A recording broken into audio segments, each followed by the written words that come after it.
जय श्री कृष्ण। राधे राधे। आप सभी को फिर से हाजिर हैं राधा कृष्ण की सुंदर सी कहानी लेकर। शीत ऋतु थी।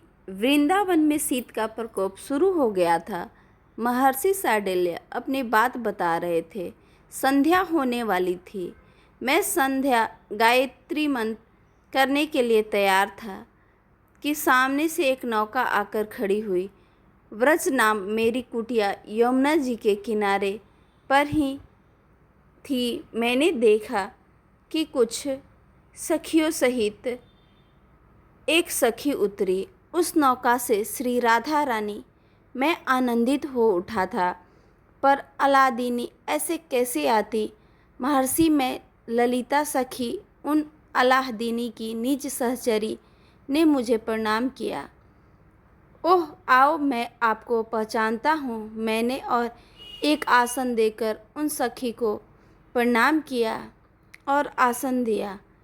फिर कुछ ही देर तक वो बोली नहीं, पर श्री राधा रानी सखी थी, वो कोई साधारण नहीं। महर्षि, मैं आपसे कुछ कहने आई हूँ और पूछने भी। हे महर्षि, आप ही हमारा समाधान कर सकते हैं। कृपा। अश्रु बह गए थे। ये कहते हुए सखी के आंसू पोंछे, अपने आप को सहज बनाया। हाँ, आप कह सकती हैं। मुझ में इतनी हिम्मत कहाँ जो अलादीनी की प्रिय सखी को मना कर देता।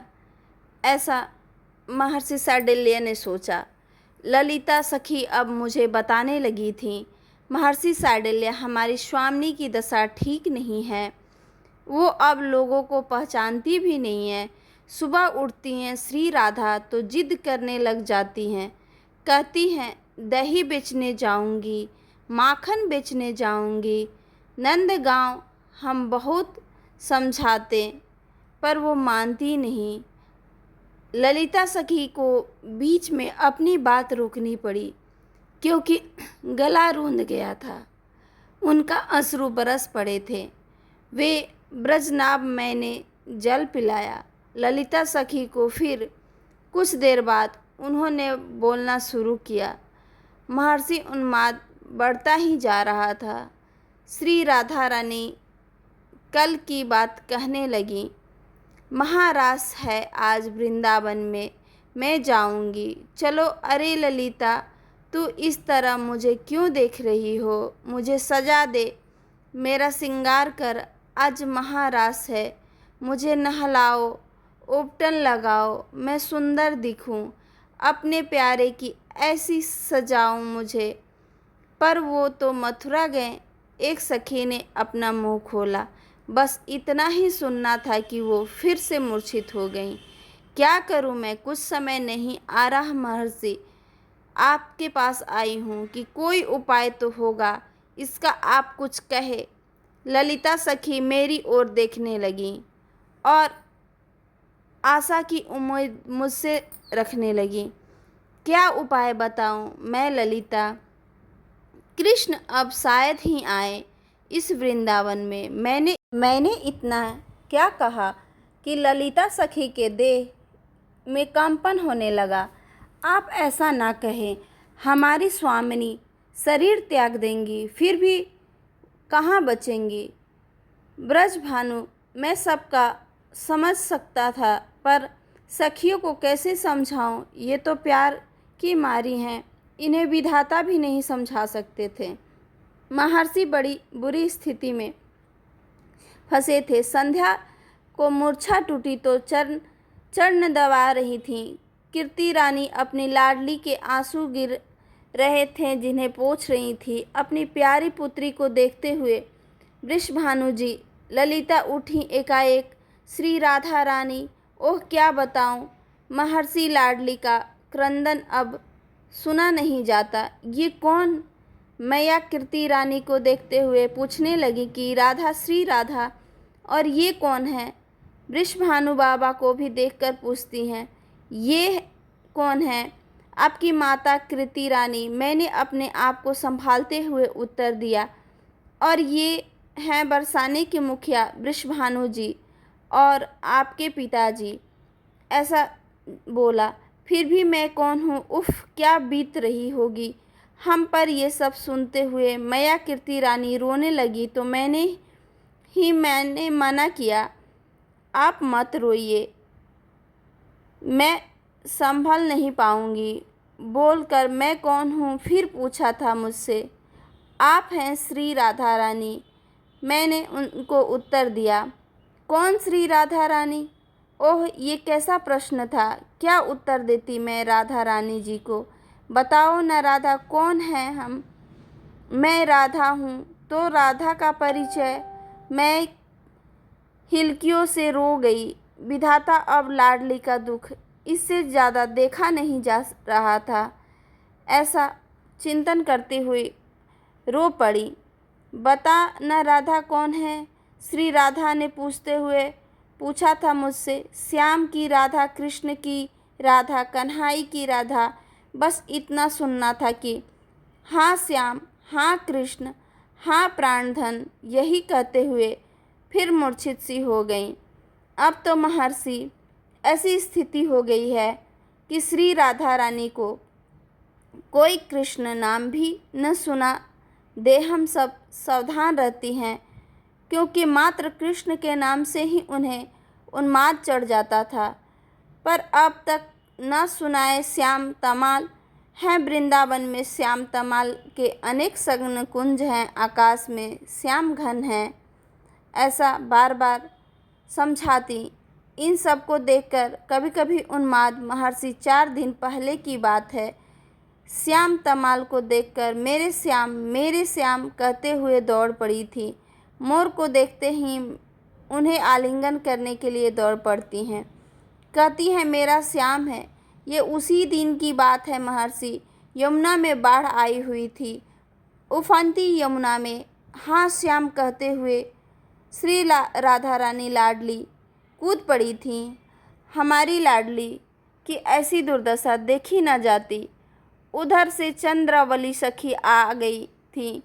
वैसे तो हमारी श्री राधा से ईर्ष्या करती थी। ये चंद्रावली पर पता नहीं क्यों जब से कन्हई गए हैं मथुरा, तब से हमारी श्री राधा रानी के प्रति इनका प्रेम बढ़ गया है। कूद गई चंद्रावली यमुना जी में और जैसे तैसे हमारी स्वामिनी जी को बचा लिया था। ये सारे वृतांत वो सुना रही हैं। बाहर लेकर आई और चंद्रावली ने बड़ी सेवा की। जब श्री राधा रानी को कुछ भान हुआ तब चंद्रावली यही कहते हुए उठी, तुम मत मर जाना राधा, नहीं तो वृंदावन कभी नहीं आएगा कृष्ण। मैं अब समझी, प्रेम तो श्याम ने तुझसे किया, मैं कहाँ हूँ तेरे सामने राधा। और अगर कृष्ण ने यह सुन लिया कि मेरी प्राण राध्या श्री राधा का शरीर छूट गया है, तब ये कहते हुए उठी चंद्रावली, और इन्हें बचा कर रखो, कृष्ण आएगा। अब वृंदावन तो इसके लिए ही आएगा। चंद्रावली कितनी जलती थी हमारी लाडली से, पर हमारी लाडली को तो भोरी हैं, ईर्ष्या क्या है इन्हें तो पता ही नहीं। लो, ये चित्रपट भी देख लो। चंद्रावली कृष्ण का एक मनोहर हारी चित्र दे गई श्री राधा रानी को और ये कहती हुई गई, राधा, ये चित्र स्वयं कृष्ण ने मुझे दिया था, अपने हाथों से दिया था, पर मैं क्या करूं इस चित्र का। वो प्यार तो तुझसे करता है। लो, तुम इसे रख लो और सुनो, इसे देखती रहो, तुम जिंदा रह लोगी। और तुम्हें जिंदा रखना आवश्यक नहीं तो हमें अब कहाँ मिलेंगे वे श्याम। राधा, तुम्हारी कृपा से, तुम्हारे माध्यम से ही अब हम श्याम को प्राप्त कर सकेंगे। तुम खुश रहो बहन। सिर में हाथ रखते हुए श्री राधा रानी के चंद्रावली चली गईं और उन्हें सांत्वना दे के गईं। धन्यवाद। उस चित्र को देखकर हमारी लाडली कितनी खुश हो गई थी। वो उस चित्र को चूमती, सजाती, बतियाती, पर उनका उन्माद वैसा ही है। कहूँ तो उन्माद और बढ़ रहा है। महर्षि, ये कब तक चलेगा? महर्षि, क्या श्याम आएंगे? ऐसा प्रश्न महर्षि से करती हैं सखी। ये आंसू कब तक बहते रहेंगे महर्षि? मैं आपके पास आई हूँ इसीलिए कि आप मुझे श्री राधा रानी कृष्ण के बारे में कुछ बताएंगे। ललिता सखी की बातें सुनकर मैंने प्रथम उन्हें प्रणाम किया। वो चकित भाव से मुझे देखने लगीं। फिर ललिता बोली कि आप कुछ बोलते नहीं महर्षि, कुछ बोलें तो मेरा उन्माद कम हो सके।